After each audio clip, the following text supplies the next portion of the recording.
IPL 2026 సీజన్లో Chennai super Kings తీవ్రంగా నిరాశపరిచింది. భారీ అంచనాలతో బరిలోకి దిగిన చెన్నై టీం వరుసగా మూడో సీజన్లోనూ ప్లే ఆఫ్స్ చేరుకోకుండానే నిష్క్రమించింది. అయితే గత 2 సీజన్స్తో పోలిస్తే ఈసారి కాస్త మెరుగైన ప్రదర్శనే చేసింది. కానీ కీలక సమయంలో వరుస పరాజయాలను మూటకట్టుకుని మూల్యం చెల్లించుకుంది. గాయాల బెడత, నిలకడలేమి ఆట చెన్నై సూపర్ కింగ్స్ పతనాన్ని శాసించాయి. ఈ వైఫల్యం నుంచి పాఠాలు నేర్చుకున్న సీఎస్కే వచ్చే సీజన్పై ఫోకస్ పెట్టింది. జట్టు బలహీనతలను అధిగమించేందుకు అవసరం లేని ఆటగాళ్లను వదిలించుకోవడంపై కసరత్తులు చేస్తోంది. ఐపీఎల్ 2027 వేలానికి ముందు 3 ఆటగాళ్లను ఎల్లో ఆర్మీ రిలీజ్ చేసే అవకాశం ఉంది. ఐపీఎల్ 2026 మినీ వేలంలో 14.20 కోట్ల భారీ ధరకు కొనుగోలు చేసిన అనామక ఆల్రౌండర్ ప్రశాంత్ వీర్ తీవ్రంగా నిరాశపరిచాడు. అతనిపై ఫ్రాంచైజీ ఎన్నో ఆశలు పెట్టుకోగా పేలవ ప్రదర్శనతో నట్టేట ముంచేశాడు. ప్రైస్ ట్యాగ్ ఒత్తిడో లేక మరే కారణమో తెలియదు కానీ ప్రశాంత్ వీర్ స్వేచ్ఛగా ఆడలేకపోయాడు. 6 మ్యాచ్ల్లో 45 సగటుతో 90 పరుగులే చేశాడు. బౌలింగ్లో ఒక్క వికెట్ కూడా తీయలేకపోయాడు.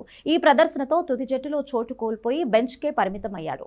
చెన్నైలోని స్పిన్ ఫ్రెండ్లీ పిచ్కు సరిగ్గా సూట్ అవుతాడని ఐపీఎల్ 2026 మినీ వేలంలో రాహుల్ చాహర్ను 5.20 కోట్ల భారీ ధరకు సీఎస్కే కొనుగోలు చేసింది.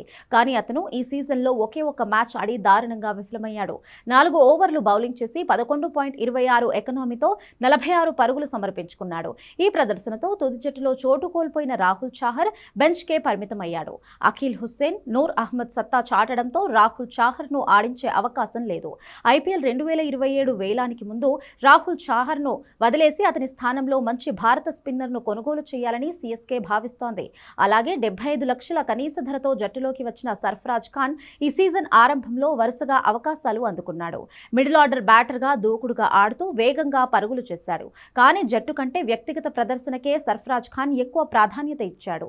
టీం అవసరాలకు అనుగుణంగా ఆడకుండా దూకుడుగా ఆడబోయి వికెట్లు పారేసుకున్నాడు. దాంతో తుది జట్టులో చోటు కోల్పోయాడు. ఈ సీజన్లో మొత్తం 8 మ్యాచ్లు ఆడిన సర్ఫరాజ్ ఖాన్ 23 సగటుతో 161 పరుగులే చేశాడు. ఈ ముగ్గురిని వదిలేసి మినీ వేలంలో కొత్త ప్లేయర్స్ను తీసుకునే ఛాన్స్ ఉంది.